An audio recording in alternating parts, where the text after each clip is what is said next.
সালামুন আলাইকুম।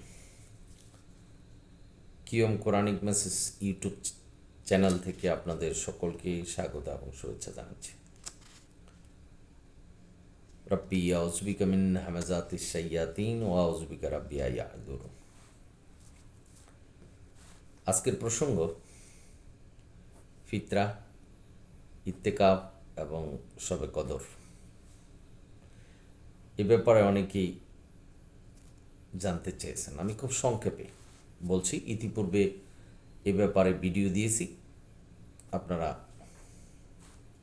দেখে নিতে পারেন। আমাদের অনুকরণীয় গ্রন্থ হল একমাত্র কোরআন। সুতরাং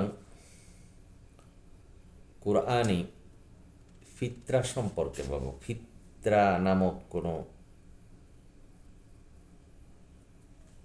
ইবাদত নেই। আল্লাহ সাদকার কথা বলেছেন, দান করতে বলেছেন। দান কেন ফিতরা হলো,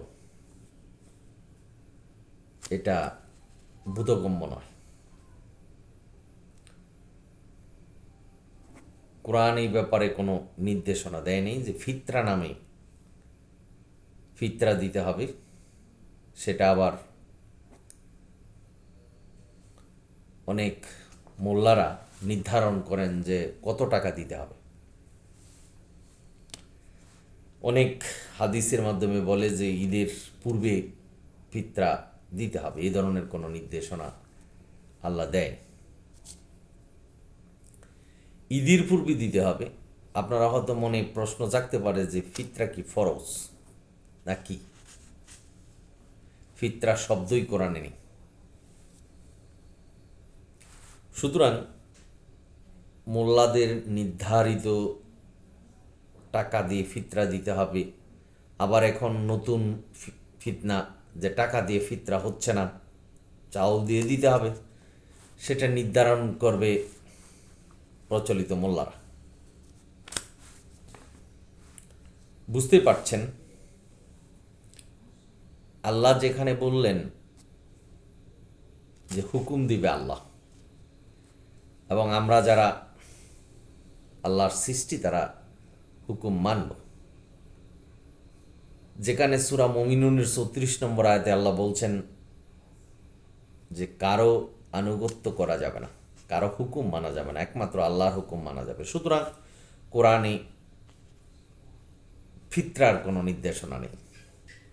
আল্লাহ দান করতে বলছেন, সাদাকা করতে বলছেন। কোরআন যা বলছেন সেটাই করবেন। রমাদান মাসে বেশি বেশি দান করবেন, বেশি বেশি সাদাকা করবেন। ইতিকাফ, ইতিকাফের ব্যাপারেও আল্লাহ কোনো আয়াত নাজিল করেনি। ইতিকাফ করবেন, মসজিদে অবস্থান করবেন, সেটা যে কোনো সময় করতে পারবেন।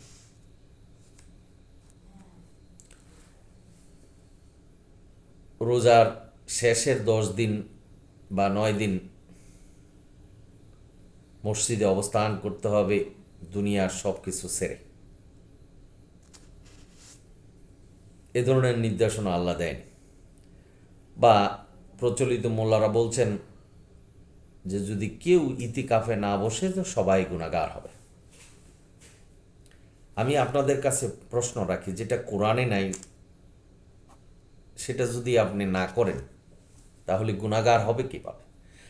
আর একজনের ইবাদত অন্যজন কি করে করবে?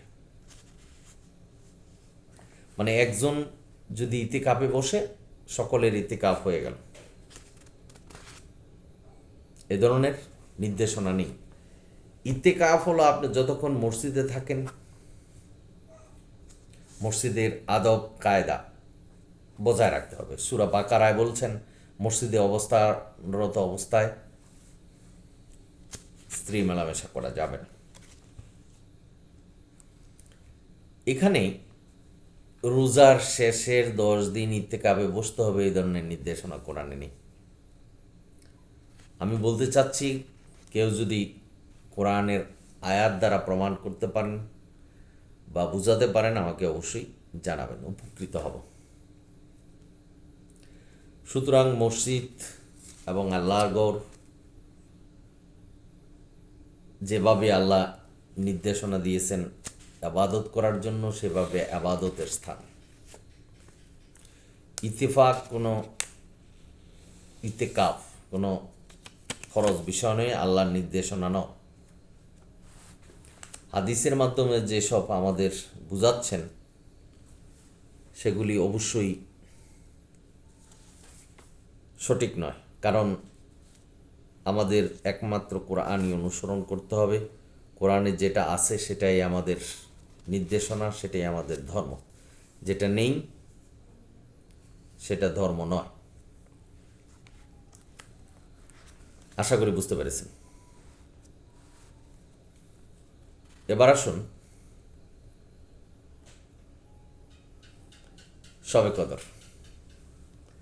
আমাদের দেশে খুব গোটা করে উদযাপিত হয়। মোল্লারা ওয়াজ নসিহত করে শবে কদরে সারা রাত্রে আবাদত করলে সমস্ত গুনাহ মাফ হয়ে যাচ্ছে।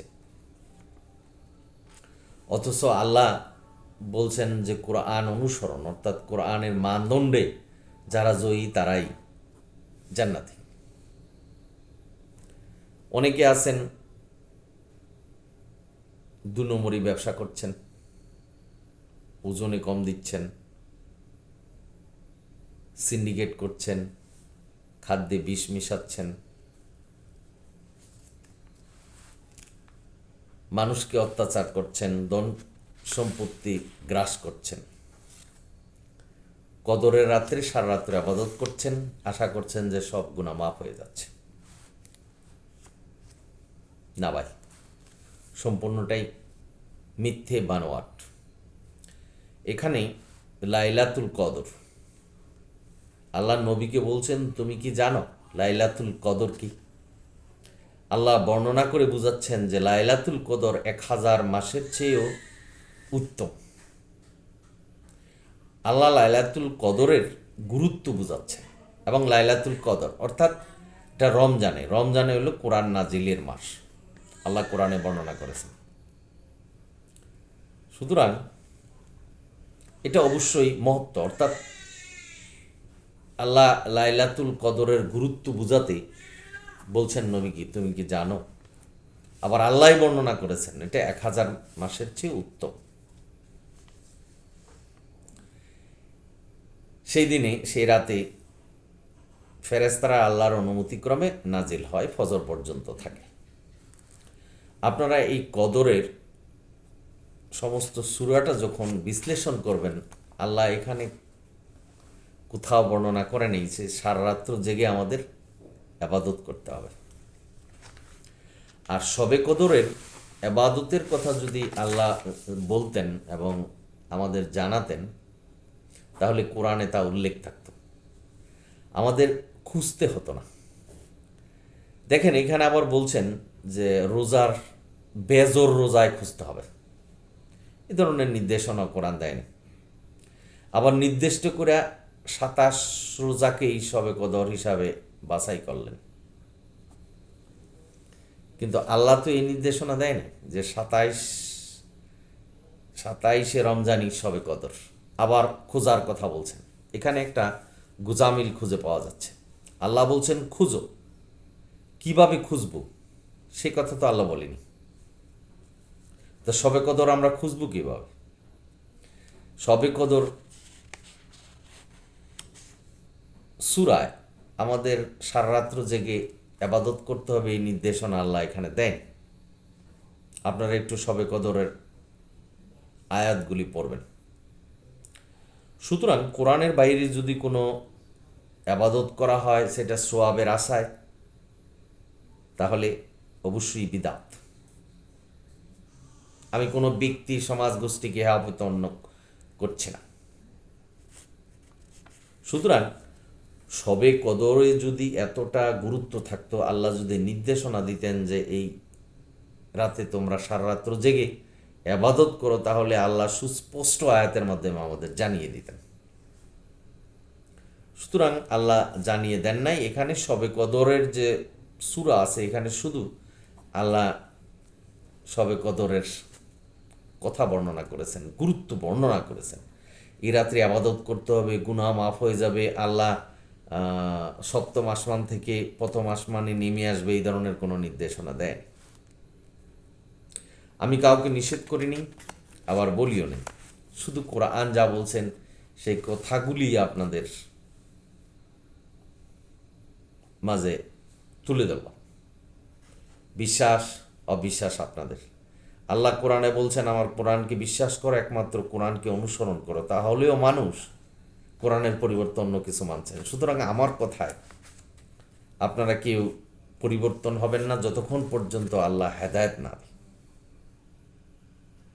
আমি দোয়া করব আল্লাহ যেন আপনাদের হেদায়েত দেয় এবং সঠিক পথ কোরআনকে অনুসরণ করে জীবন প্রতিষ্ঠা করুন। এটা আল্লাহর হেদায়েত লাগবে, তাহলে আপনি পারবেন, না হলে পারবেন না। সুতরাং ফিতরা, ইতেকাফ এবং শবে কদর, শবে কদরের রাতে সারা রাত্র যে ওয়াজ নসিহত এবং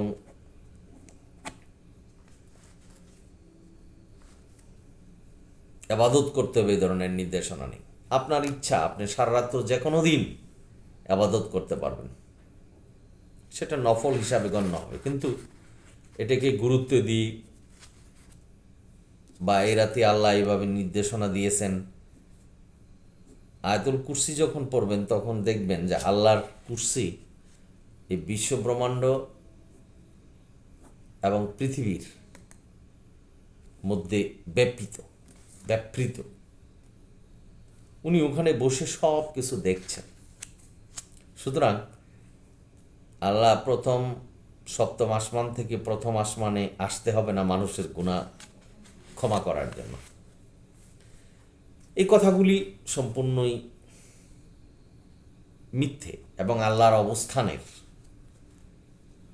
মিথ্যে বলছেন। যা হোক, আশা করি বুঝতে পেরেছেন। এই ব্যাপারে আমি বিস্তর ভিডিও দিয়েছি, ভিডিওগুলি দেখলে সব কিছু বুঝতে পারবেন। আপনারা সকলেই ভালো থাকুন, সুন্দর থাকুন, কোরআনের পথে থাকুন এবং কোরআনের মাধ্যমে জীবন প্রতিষ্ঠা করুন। সালামুন আলাইকুম।